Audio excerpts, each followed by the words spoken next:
Hello, this recording is going to cover scientific notation. We're going to be changing the standard notation to scientific notation.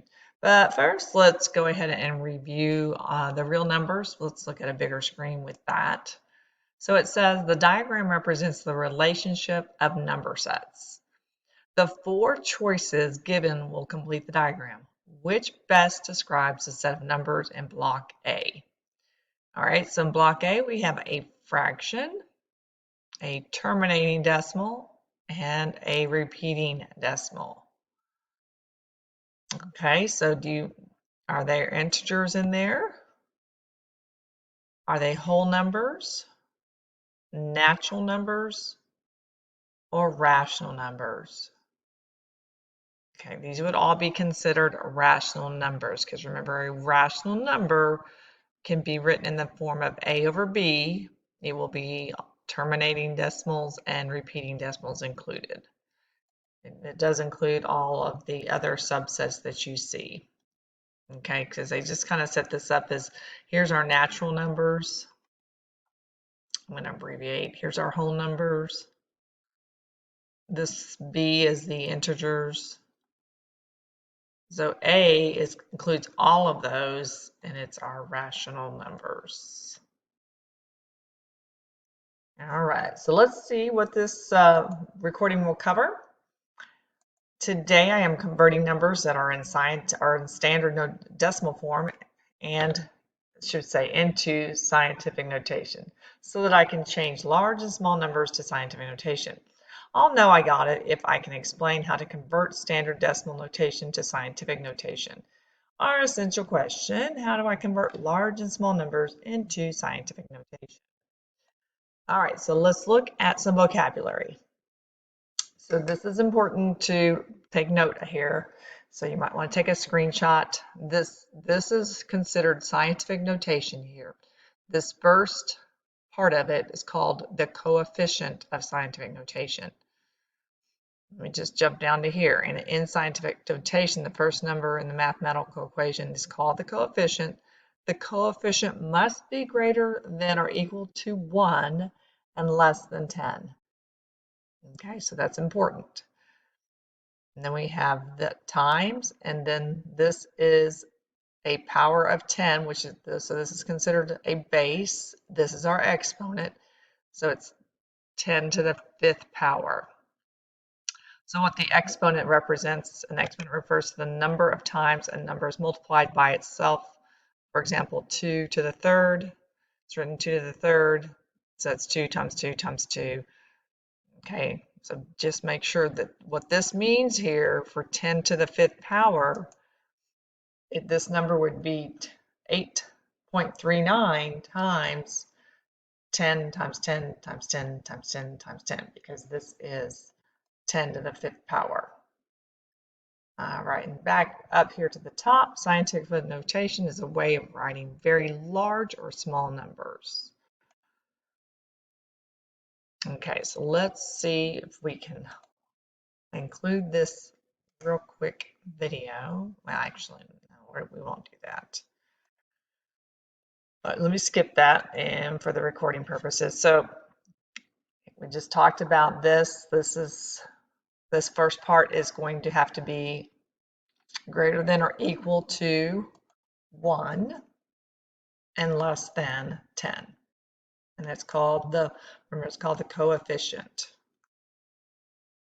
And then the second part is going to be a power, always going to be a power of 10.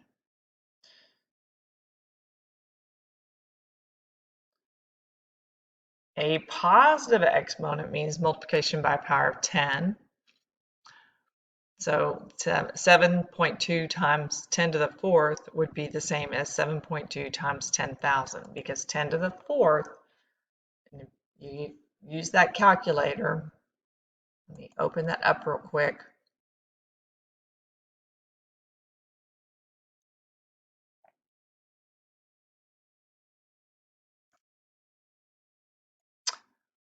You can do 10 to the 4th, so it's going to be 10. You can see that it's 10,000. So it's the same as 10 times 10 times 10 times 10. Okay, so and that value would actually be, and if we did that on the calculator, 7.2 times 10,000, you, hold on, whoops. You could actually do the scientific notation and it will do it for you. Should change, as long as it's small enough, it should change it. 7.2 times, and we're going to do 10 to the 4th power. So there's the answer, 72,000. So that's a large number. So positive exponent makes a big number. A negative exponent means division by a power of 10. So this would be 7.2 divided by 10,000. So your decimal will be a small number.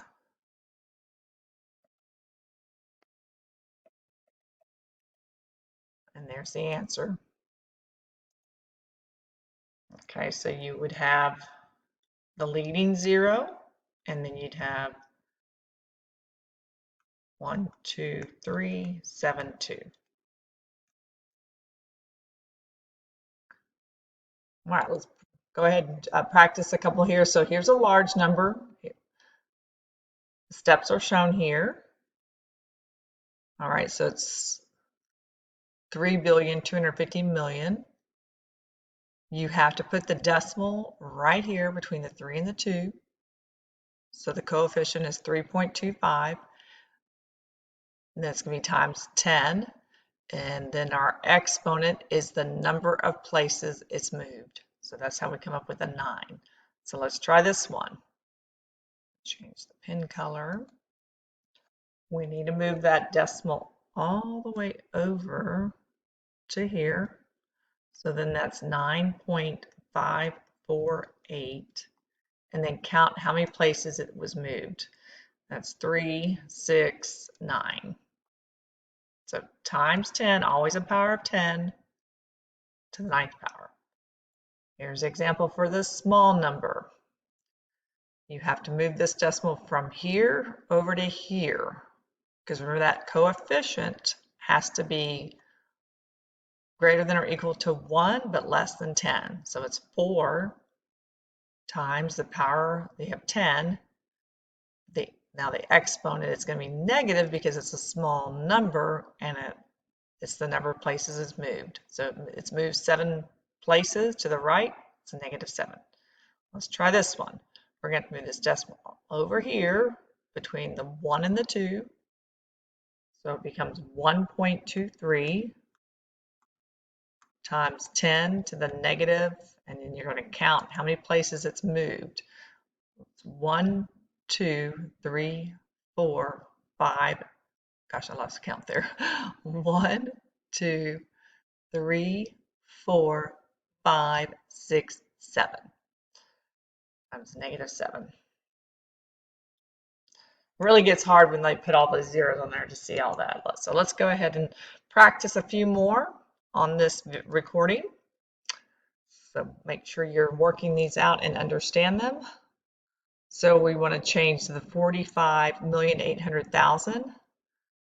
So the decimal would be here. We're going to move it between the 4 and the 5. So it becomes 4.58 times 10, and it's the number of places it's moved. So there's 3, 6, 7. So 10 to the 7th power. Big number, so positive exponent. Next one, decimals here. It needs to go between the 6 and the 2. So that's going to be 6.2 times 10, and then count how many places it's moved. Here's 3, 4, 5. So 10 to the 5th power. Okay, now we have a small number, so our exponent's going to be negative. Here's our decimal. It needs to go between the 2 and the 5. Greater than or equal to 1, less than 10. So it has to be 2.53. You have your power of 10, and then the exponent will be negative Let's count how many places. I have 3 zeros, so 4. So -4. And our next one, between the 8 and the 1 right here. So it's going to be 8.14 times 10. And then count how many places it's moved. It's going to be negative because this is a small number. There's 4 zeros and then one more place, so it's -5.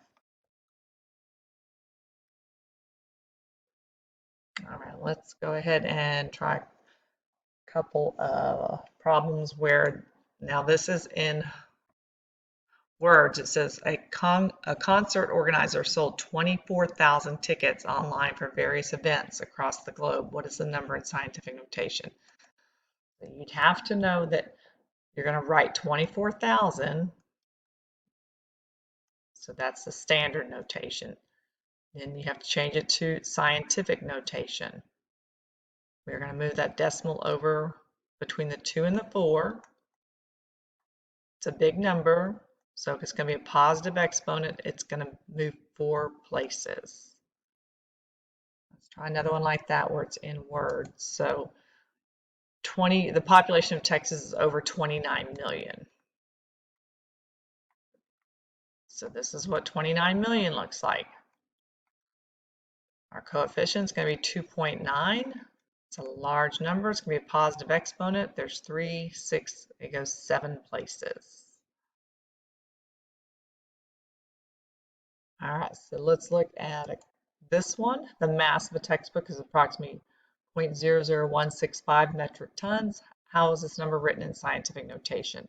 Okay, first of all, well, these are all negative exponents, so that doesn't help us any. We're going to try to eliminate some. This decimal needs to go between the 1 and the 6. So then the exponent's going to be negative. It's moved over 3 places. All right, one more, last one for the recording. It says Jamie used a microscope to measure the diameter of a hair. She found that diameter of her hair was 40072 meters. So you can move that over between the 7 and the 2. In this one, you could actually eliminate a couple because those are positive exponents. It needs to be a negative exponent because it's a small number, and it's moved over 5 places. So the correct answer is A. All right, reach out to me if you have any questions.